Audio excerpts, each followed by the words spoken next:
Feminists are children that come from either single mother households or households where she had a weak father figure or a weak male role model. Okay, because any woman, based on my own experience, that I've met that has not subscribed to feminism has generally come from a household where she's had a strong male role model, whether it was her father or somebody in her house, maybe even an older brother, right? You see that these women generally do not subscribe to feminist ideology. They actually go against it. Okay, they don't agree with it, and they're often not afraid to voice the fact that they're not for feminism.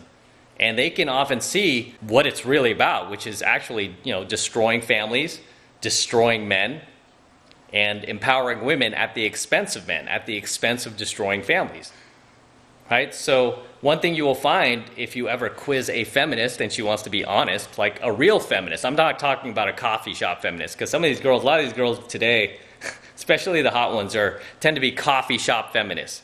They're just really repeating talking points that they heard from Joy Behar or The View or some late night talk show host like Trevor Noah or Stephen Colbert or Jimmy Fallon, any of those like pussified late night talk show hosts. But I'm talking about hardcore feminists. Like you see them walking around, they're just overweight, they've got like the green hair or a lot of these girls too, like they're in their 20s, they're doing this hair coloring where it's like gray and they have got like old lady hair. You guys have seen that? Like the girl will have like old lady hair and she's only like 22 years old, right? And you know that she dyed it to the gray color. And it's like when they finally do reach that age where they start getting gray hair, they're going to think back to when they were in their 20s and they were coloring their hair gray, and they're going to want to kick themselves. They're going to be like, why did I do that? I had my beautiful hair color, my natural hair color, and I colored it gray because I wanted to look old. And now I'm old and I just want to look young. Whenever I see these feminists with that like gray hair color, I'm like, that's creepy. So most feminists you'll find, especially these days, tend to be the product of single mother households and fatherless homes.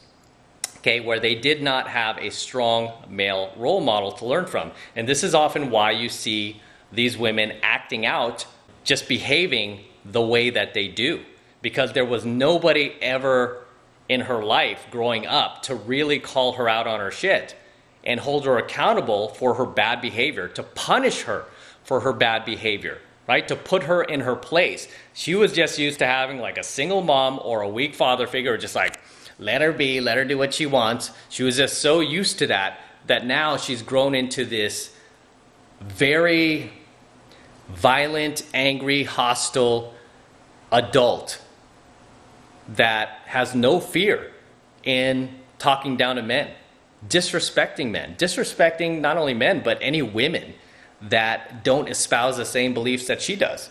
Right? I really believe that not only these feminists, but leftists, liberals, they're all in the same boat these days, right? They're all in the same camp. They're all espousing the same ideas. They're very violent. They're very angry. They're very hostile.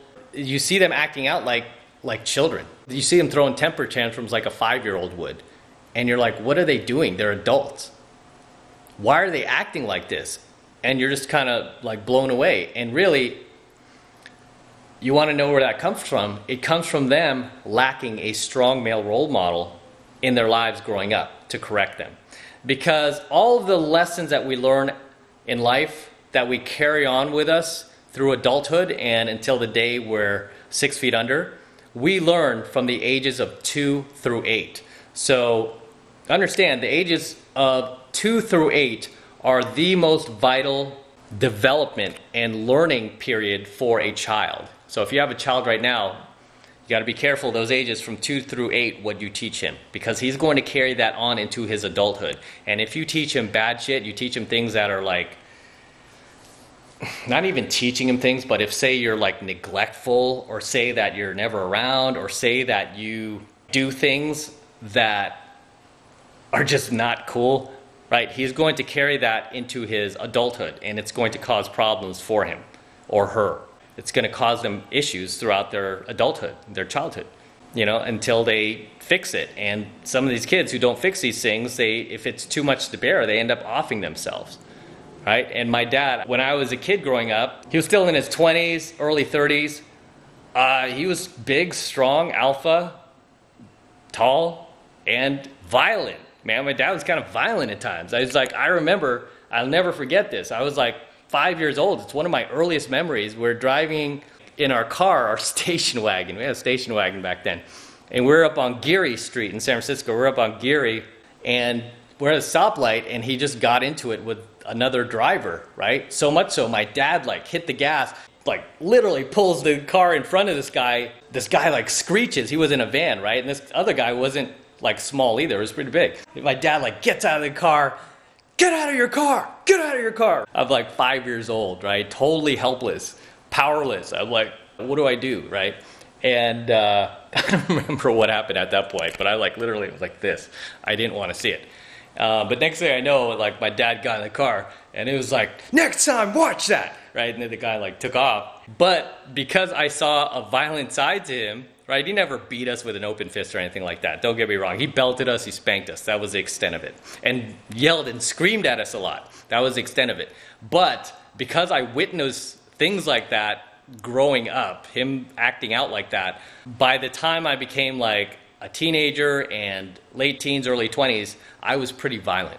I was pretty friggin' violent. I did not back down from fights. And plus, I took martial arts when I was younger, so I already had my black belt, and I could fight. And I didn't back down. I would fight, right? Anybody got my way, I would fight.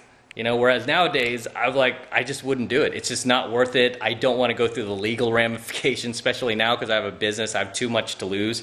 I have employees around the world who depend on me to feed their families. I'm not going to do anything stupid like that at this point.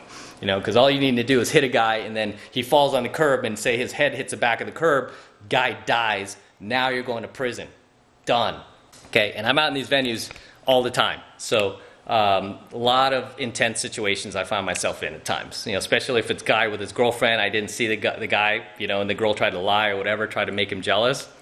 Now I got to diffuse that shit, right? I got to diffuse it while staying icy, staying non-reactive, and not letting it escalate to violence, But if I have to go there, unfortunately, I got to do what I got to do and protect myself. But as much as possible, I try to avoid it these days.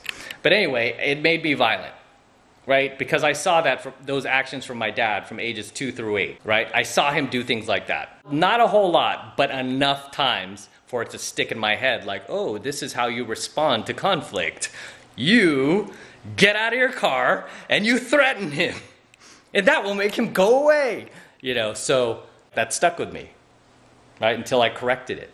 I had to correct that. So when it comes to raising your own kid, you have to be careful what you teach that kid. You have to teach them to do what's right. You have to teach them to be moral. You have to teach them that they're going to be held accountable for their actions. And my dad actually did teach me that. He said, you don't want to do things like that. I'm wrong. He would say things like that. And I was but it's still stuck in my head. I'm this is how you handle conflict, right?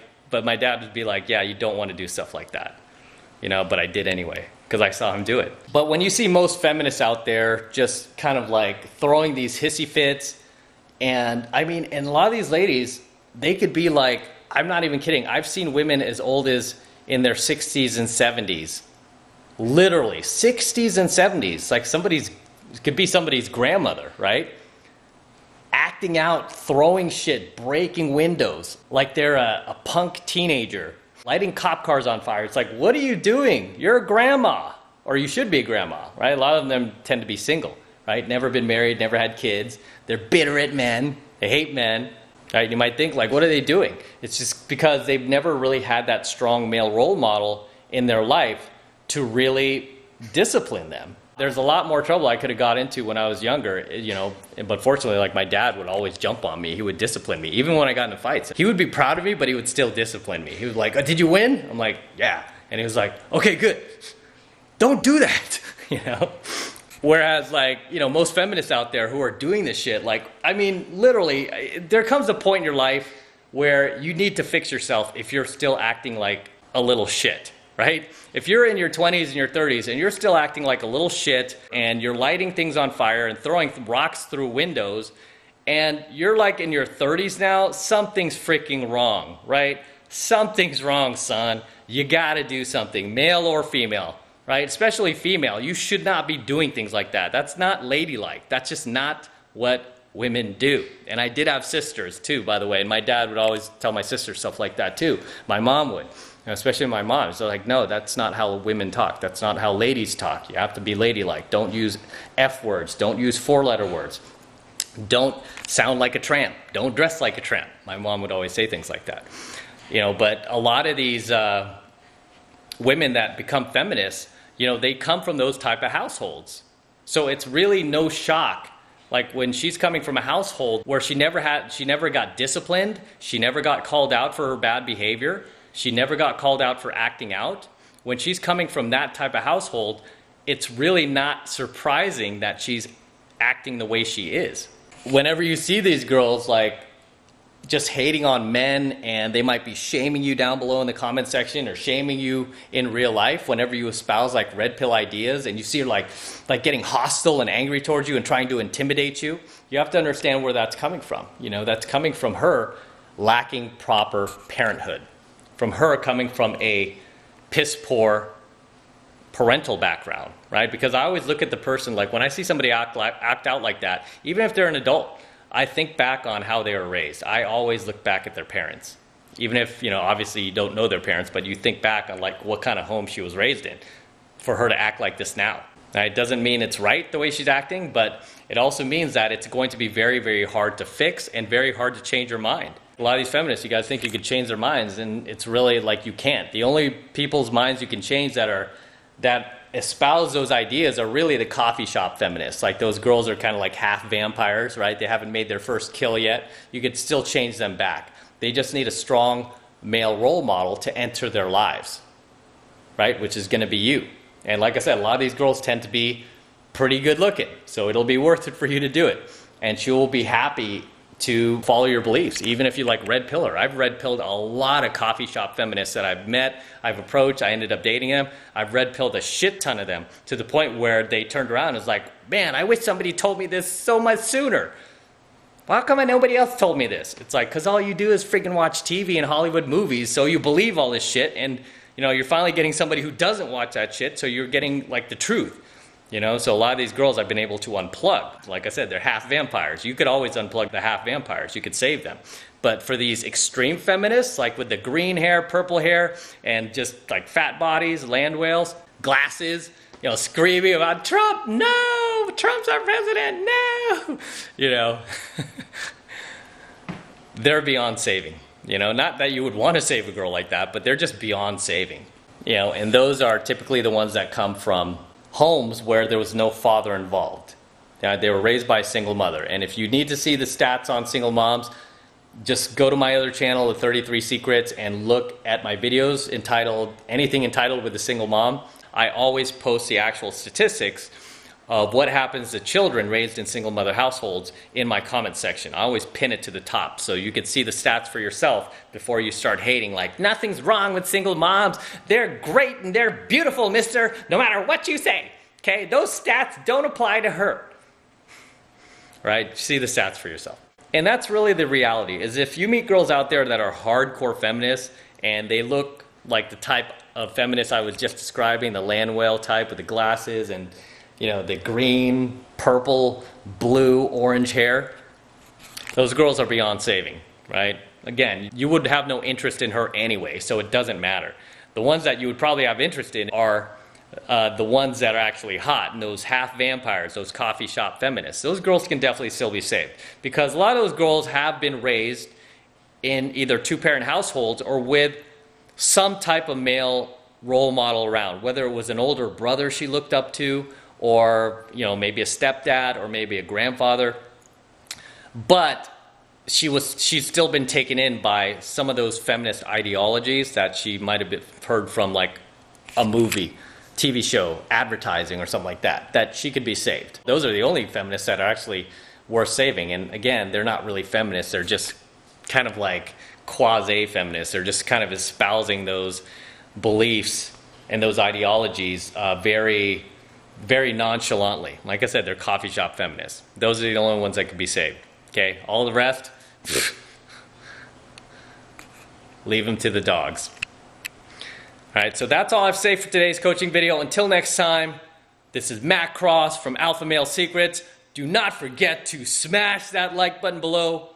Also, hit that notification bell right next to it so that you are notified whenever I release a brand new coaching video to YouTube. More importantly, guys, make sure you subscribe to my channel. It is very, very important you guys subscribe to my channel. Too many of you guys are still not yet subscribed to my channel, and it helps me out a ton when you actually subscribe. It's free, it doesn't cost anything, and anytime I upload a brand new video to YouTube, a brand new coaching video, you will be the very first to be notified about it. So you won't have to wait weeks and weeks to get it. You won't have to like search through YouTube to try to find it. Instead, you will be notified ASAP the same day that I upload it. Okay, so the only way that's gonna happen is if you hit that subscribe button. So hit that subscribe button now. And for you guys who want to support my work, support my content, and all of this red pill knowledge I'm teaching guys even further, the best way to do that is by becoming a premium subscriber of my premium Alpha Male Secrets channel, which I am hosting on a private platform away from YouTube. And in order to access those premium coaching lessons, okay, you must become a premium subscriber. And the first month is only $1. So it's only $1 for the entire first month of premium coaching lessons. So definitely take advantage of it. I'm teaching you guys a ton of high value lessons that is going to change your life. It's going to transform your life. And really, this is the cream of the crop of my content. This is my premium content, right? And the only way to access it, again, is by becoming a premium subscriber. And it's just $1 for the entire first month. All you need to do is click that link below in my description box. It will take you over to my website where you can get signed up right now. It only takes 2 seconds, so do that now. And I will see you in my next coaching video.